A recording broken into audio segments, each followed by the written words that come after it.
got you. You're gonna have to work hard to keep me up to speed here.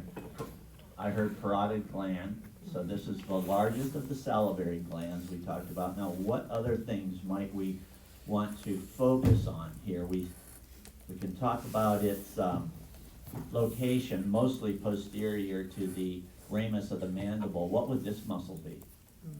Marcus. I heard it. I heard buccinator, but over here I heard masseter. So this is one of the muscles that closes the jaw, and it's innervated by what cranial nerve? Somebody's been doing their homework. Yeah, cranial nerve 5. So I heard 7 over here. 7 is going to do, that's the facial nerve, and it does what we call the muscles of facial expression. So this duct right here, what would you call that? Parotid duct. Yeah, or Stetson's duct. Your parotid duct is perfect. And it's piercing this muscle right here. There you go. What muscle? This is the buccinator muscle. What nerve, what cranial nerve is going to innervate that? 7, cranial nerve 7. That's just what you said, right? Yeah. Okay. Anything about this artery that the artist has shown in here? What do you think that is? Where does that come from? Facial artery was the answer. It's a branch of common carotid.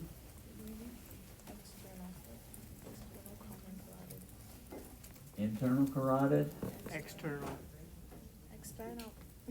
So Scream it out. It's the external. which?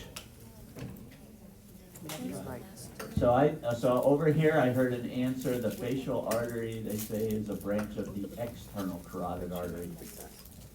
So we have left and right common carotids that have no branches. The terminal branches of the common carotid are internal carotid, external carotid. The internal carotid doesn't really have any branches until it gets inside the skull. It is on its way to the central nervous system, a few other things, but inside the head. The external carotid has branches that are going to be external to the brain, external to the cranial cavity. One of those branches is the facial artery. So it's going to be running up along here and supplying the structures in the face. Okay, then there's this little extension of, looks like glandular elements down here. It could be an extension of the parotid gland, but it really isn't. What might that be if it's not parotid? The inferior. Submandibular gland. Where's the duct? So remember where it goes to the floor of the mouth? Remember the lingual frenulum that we talked about? So did we go over everything on, I say the submandibular gland is not visible here. I think I'm wrong about that. I'm looking at what I think is the, I think this is the submandibular gland. So you better fix this. You can't trust everything I say. You may already know that, but I'm thinking that's the submandibular gland right there. Now when we go here, this is a slide we've looked at before. We're looking at the floor of the mouth underneath the tongue, and here's this lingual frenulum with this funny mound of tissue, this crumple, lingual crumple. And we said there was a left and right opening on that, and that's where the submandibular duct opens up. So here we have, can you get oriented to this? We're looking down on the floor of the mouth. So here we have the head of the mandible. Here's the coronal coronoid process where the temporalis muscle attaches. The tongue has been taken out. What do you think this muscle would have been? What would you? This is a tough question. First of all, is it an extrinsic muscle of the tongue? Would it be reasonable to assume that? yeah. Yep. And remember, you may not remember, but on the posterior surface of the mandible here, there's a term we use, genioid. there's a little tubercle there. This is attached to the, mandible on the posterior surface of the body of the mandible. It's the genioglossal muscle. This is one of the big extrinsic muscles of the tongue, genioglossus. It's easier to see in a sagittal section in VHD where you have that section through the tongue, and you can see the genioglossus muscle attached to the mandible and spreading out into the tongue. But what we really want to look at here is, here's that submandibular gland that I think we were looking at on the previous slide. And we didn't see the duct on that previous slide because here it is coming out of the medial side of the submandibular gland. It's running through the floor of the oral cavity. It would be underneath the mucosa. And then it kind of disappears here, but it goes to that lingual frenulum and opens up. So you have these two openings into the floor of the mouth, right on the caruncle. Then we see something else right here. We see, we talked about this little fold of tissue, or this plica, sublingual plica, sublingual fold, and we said that was the location of what?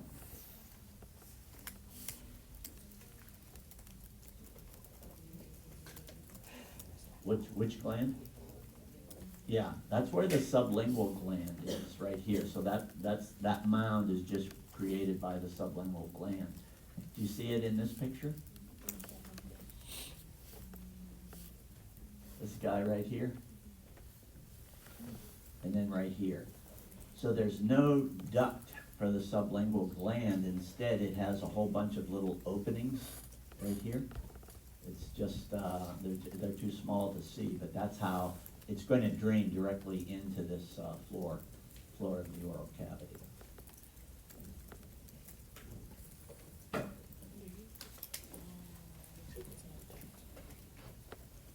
So I think we've covered the structures that I've listed there. Everybody's good with that? And, okay, so now we are going to go to the abdominal cavity and look at the liver. So, let's see. We're not going to, I guess the relevant surface anatomy structures would be the costal margin, subcostal margin. We know the liver is largely protected by the ribs, except when we really have a big, we expel air. Or when we inspire air in the dome of the diaphragm is going to descend and push the liver about 5 or 6 inches inferiorly than a physician could palpate the inferior margin.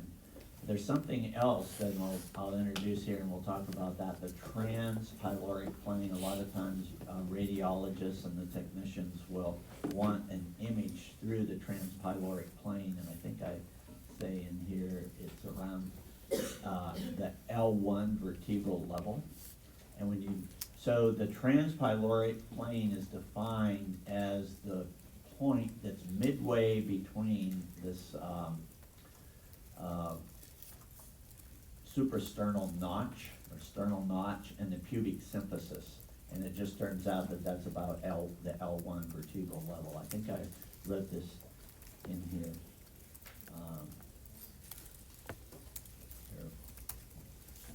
Maybe I didn't. Yeah, here's the jugular notch or suprasternal notch and superior margin of the pubic symphysis. It's just then the point halfway between here and right here. So it turns out to be like right here. So what we're going to have, if we look at the next slide, then we have a VHD section that would be taken. I think I took this right at the transpyloric plane, but I might have adjusted it because we're all variable a little bit, and I think I actually had to move a little ways superiorly from what would be the transpyloric plane. So this, I think we've looked at an image like this where we were just talking about the GI tube itself. So let's review that. So what would this be? So we're just a little bit to the left of the midline. We're right in this region, right here. Yeah, that's the stomach. And then it looks like it's continuous with something right here. Could that be the esophagus, you think? No. Good. Do you want? Yeah, that's the duodenum. And then, what if this big sac right here, which would be about right here? Gallbladder? That's the, ascending colon. We're probably getting very close to the, which flexure? What would we call that? Hepatic flexure or right colic flexure. And then I think this was the descending colon over here. You almost have to, this is small, loops of the small intestine. So that's what we were talking about before. We also talked about the fact that there's not much in the way of a greater sac here. It's all filled with mesentery and adipose tissue. But we talked about the parietal peritoneum and the fact that this is the spleen right here. It looks a solid structure. We haven't really talked about that, but it's intraperitoneal. But then, and then this is kidney. We might know that from the lecture a long time ago whenever we did that. We're getting down, well, we're just getting to the superior end of the left kidney. So it's a little higher than the right kidney. This is actually the suprarenal gland right here, but they are retroperitoneal organs. So the parietal peritoneum covering the wall would be out in this region. It would be coming up like this and covering this region right here, because what's this? There's the pancreas. So this region, which part of the pancreas do you think this would be? Body? That would be the head, and the tail goes all the way over here to the hilum of the spleen. Maybe we don't see all that. But this is what a radiologist can see if they get an image in the transpyloric plane. So they can see the duodenum, they can see the pancreas, they can see part of the liver. And in fact, this is a sac right here. It's not all that familiar. This is the gallbladder on the inferior surface of the liver. And then over here on the right side, there's this large space. What do you think that would be? Gallbladder. That's a good, Yeah. reasoned answer, but it's not. It's bigger than that. You gotta think bigger. Think of that cable system.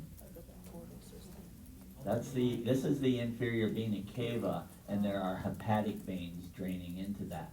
This guy right here, this would be the hepatic portal vein. And then there's a big vein over here. What do you think that might be? This is getting way ahead of superior mesenteric. It's actually more cranial to that, so it's heading over here towards the spleen. This is the splenic vein. So we don't see it all because it's going in and out of the plane of section, but it would be draining the spleen, it would be draining part of the pancreas, and it would be heading over here to join the superior mesenteric, or the hepatic portal vein right here. And then this structure right here, the green structure was, Aorta? that's the aorta, just as it's about to go posterior to the diaphragm, and we see the crura of the diaphragm here, the left and right crura.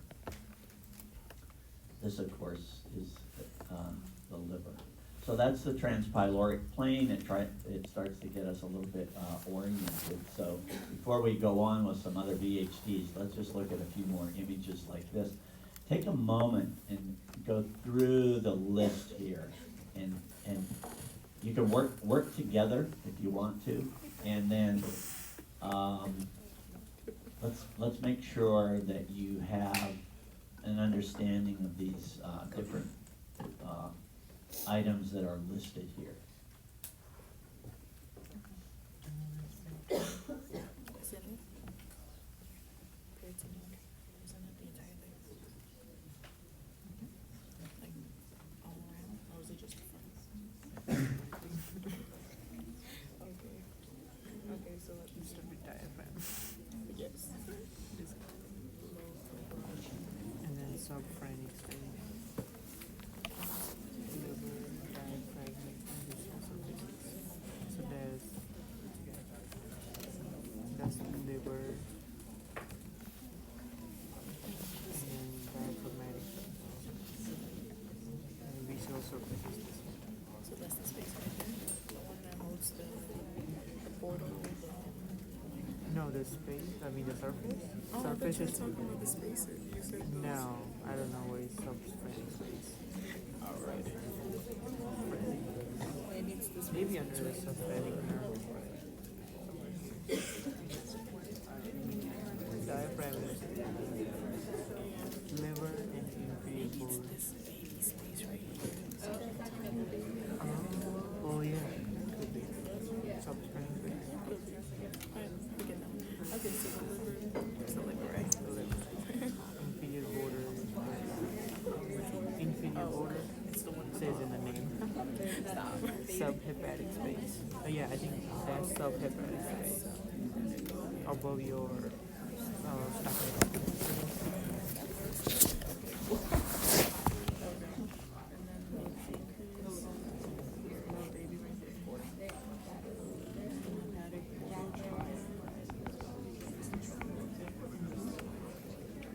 Portal triad. The portal triad.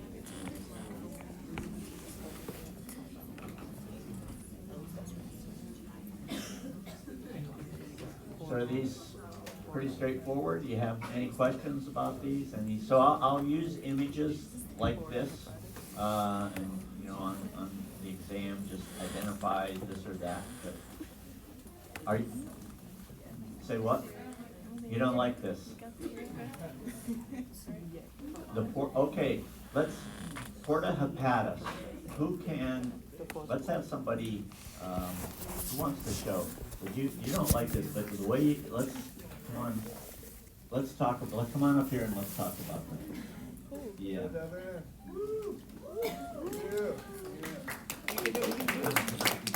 So this is good, this is just how, so what don't you like about this? This is a little, maybe more straightforward than the VHD, or no? Yeah.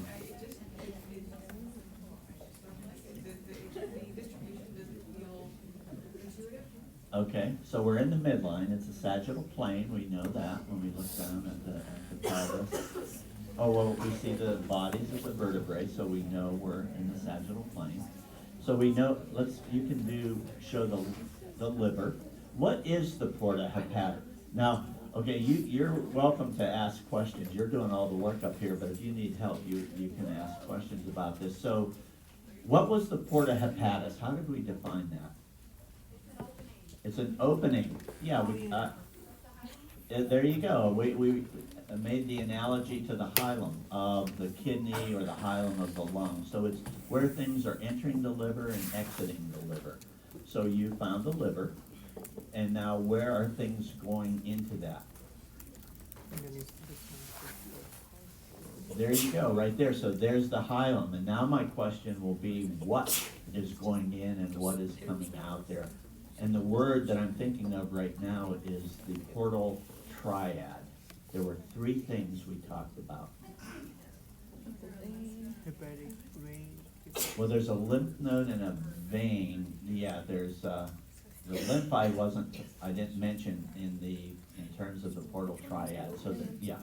You see the liver is looking like Portal vein is going in or out. opening.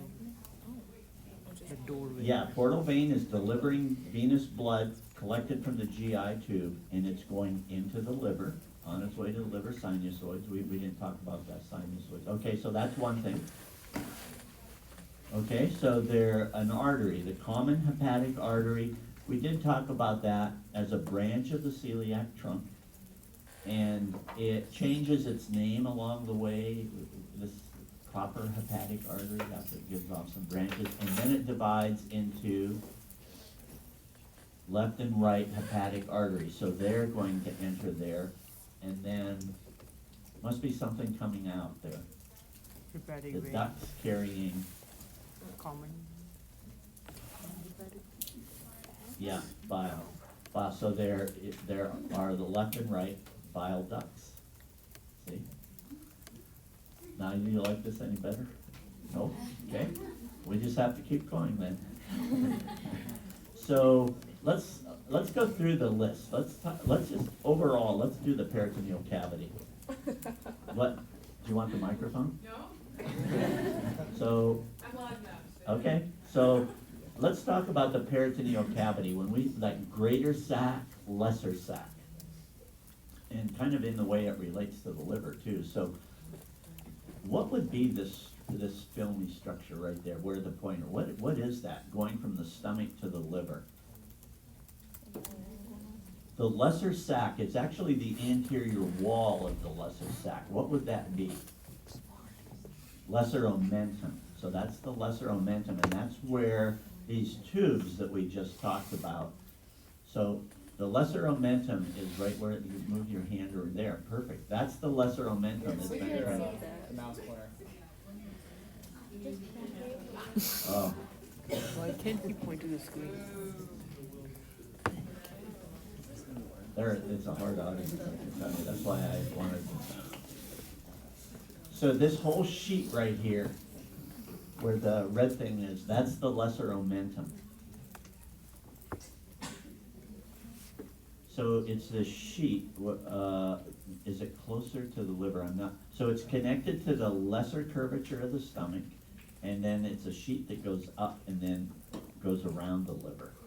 And remember, maybe you don't, but over on the right side, it had a free margin. And that's where we saw the hepatic portal vein, the branches of the hepatic artery, and the bile ducts. Okay, so then, yeah, that thing's kind of a nuisance. What would this space be? We don't see the hand right there. What would this space be right here? What could you tell me about this space versus, say, this space out here? Or this space?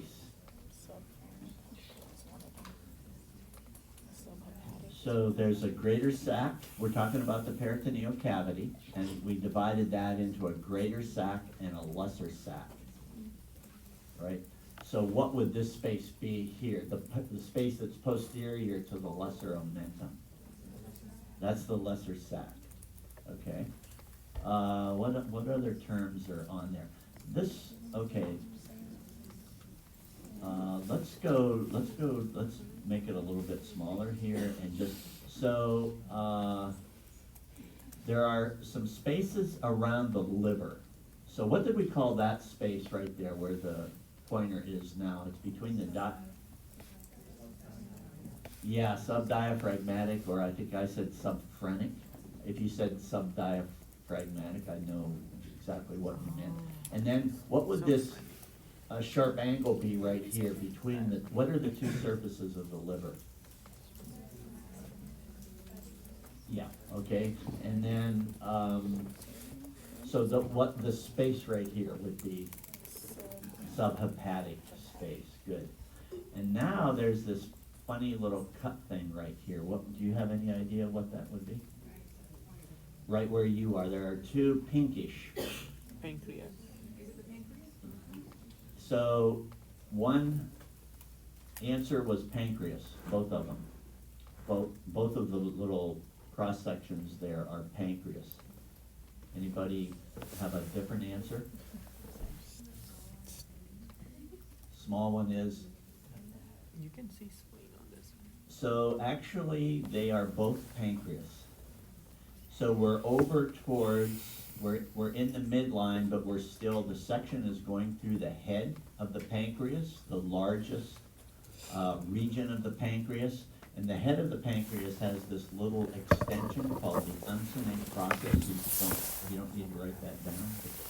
And the uncinate process is the part that's just posterior to this artery right here. And what would that artery be? That's the abdominal aorta right there, but now there's this vessel coming. So This will be that's the superior mesentery. So do mesentery. you see the celiac artery there now? Where would you look? celiac trunk. Right above it. So you see nicely, you see there the celiac trunk and the superior mesenteric artery. That looks, yeah, it does look like there's a little nubbin there that is the inferior mesenteric artery. So what do we have here? So you see the hepatic portal vein. We talked about the porta hepatis, the hepatic portal vein, you can see that. Yep, right. Yep, that's the hepatic portal vein. Not the horizontal one, but this blue one, going into the liver. That's the hepatic portal vein, the blue one going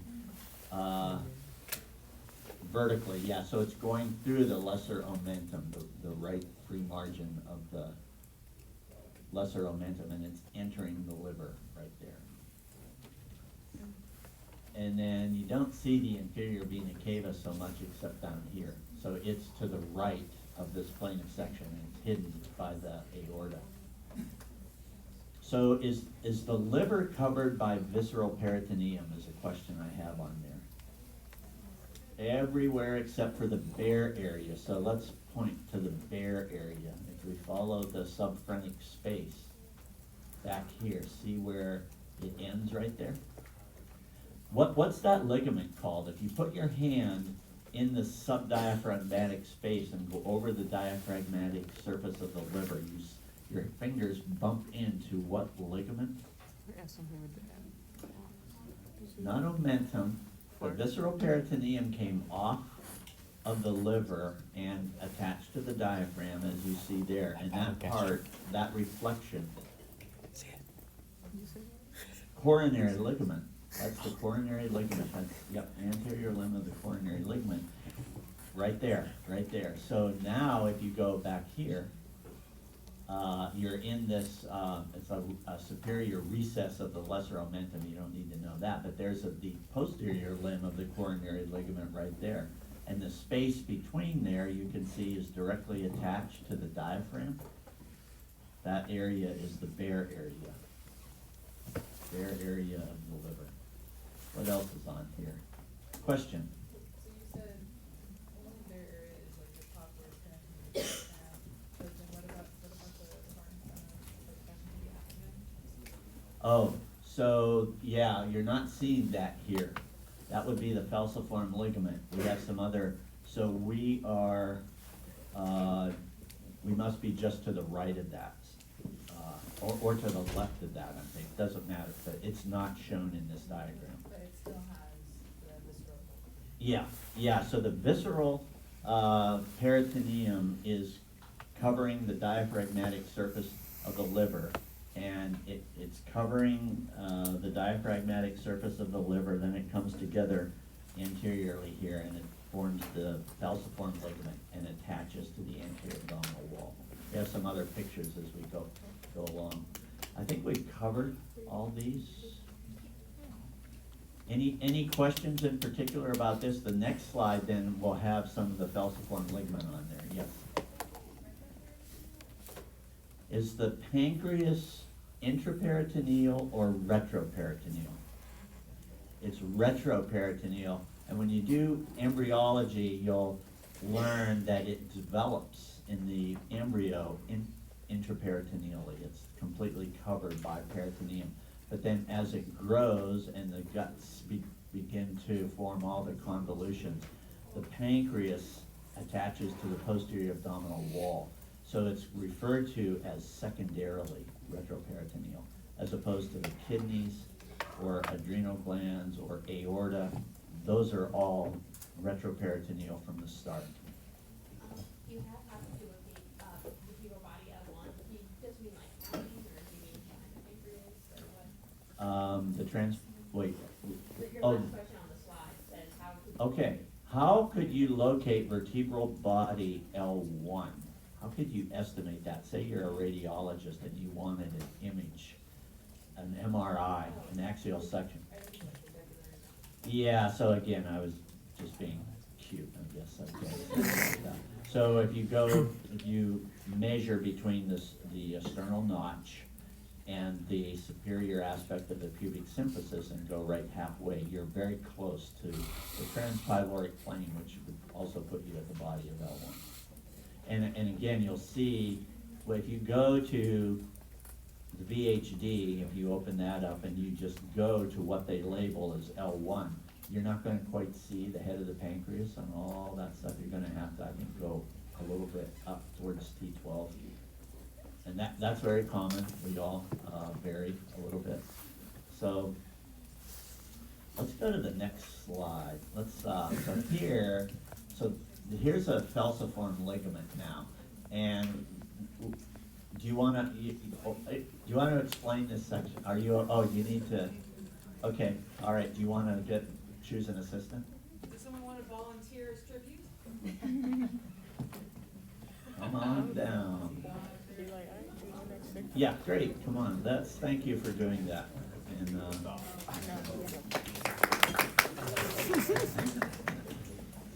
so, the important thing about a section like this, I would say, is to be very deliberate about your orientation. So what have we done here to create this image?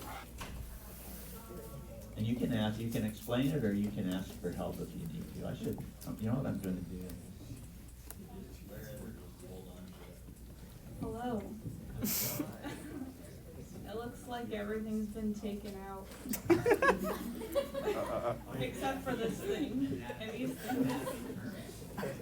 Everything. Everything is free. Oh, yeah.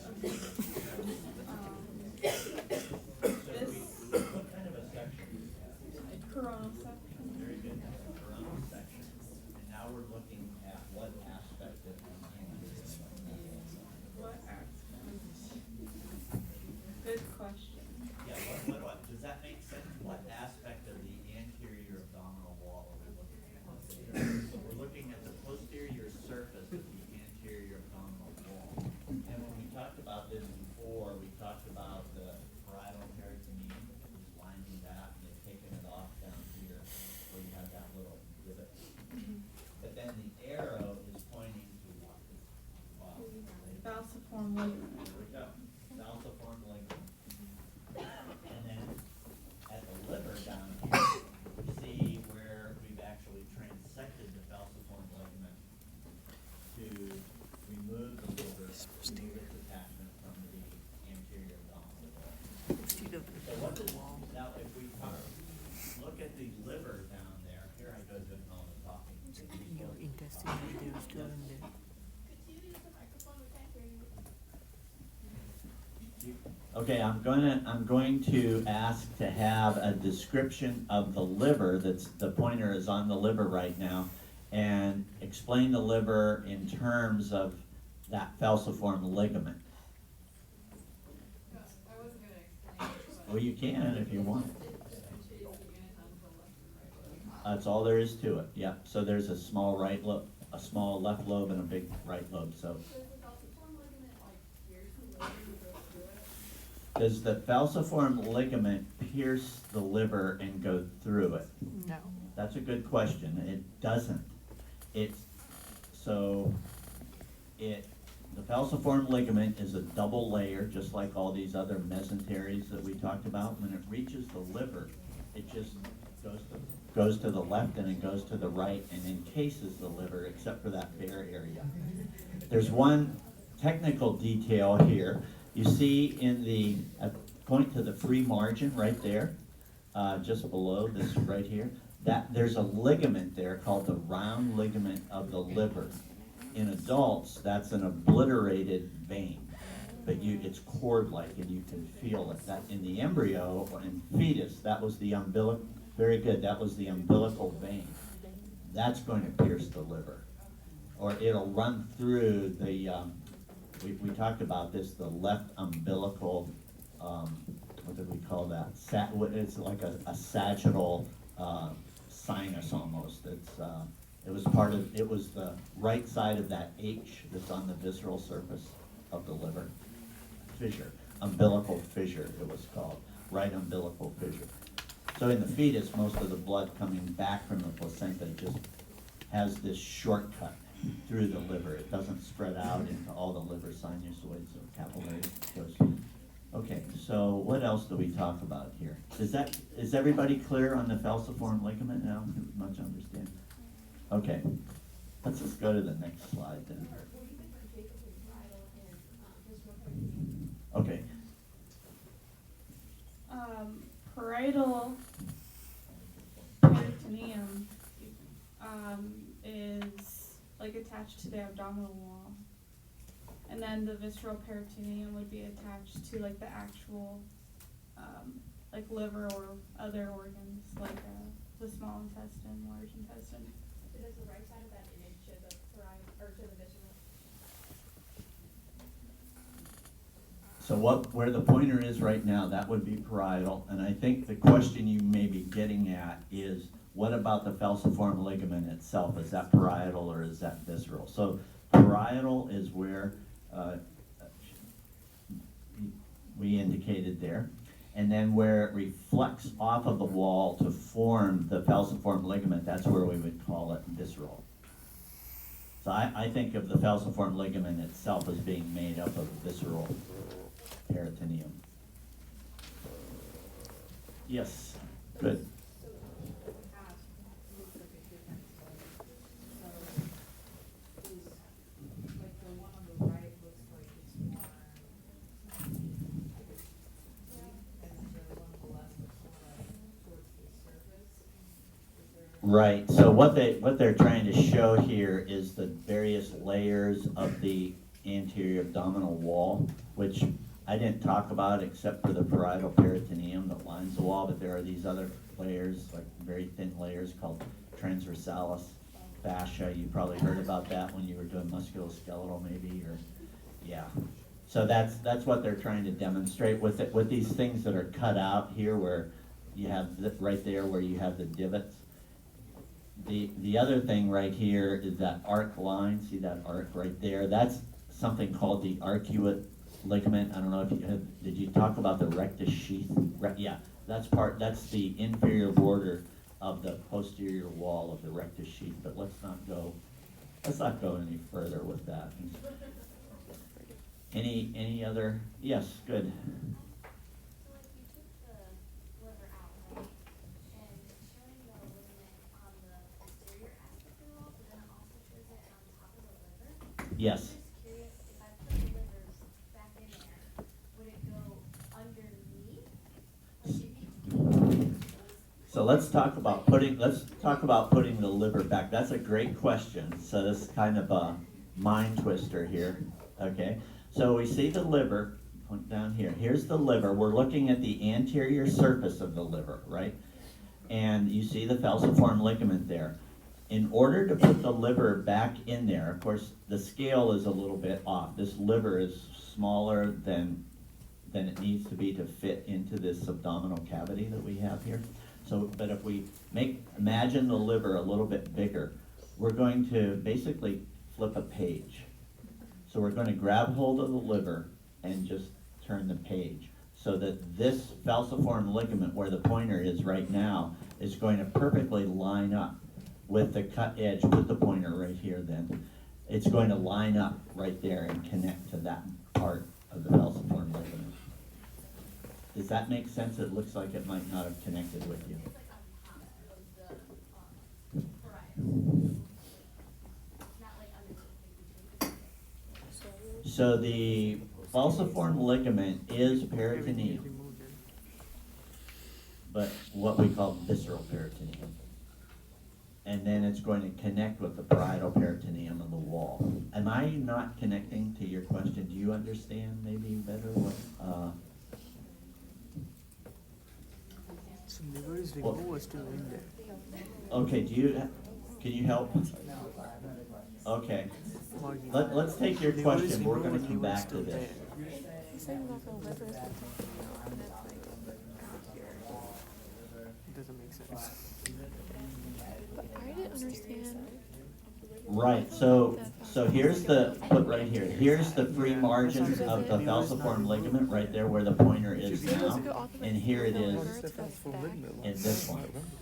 Because it's Okay, so do you see now how they're going to line up? Maybe liver sits Okay, on so top of that, and then you Does go that on help you layer at on all top of to, the liver.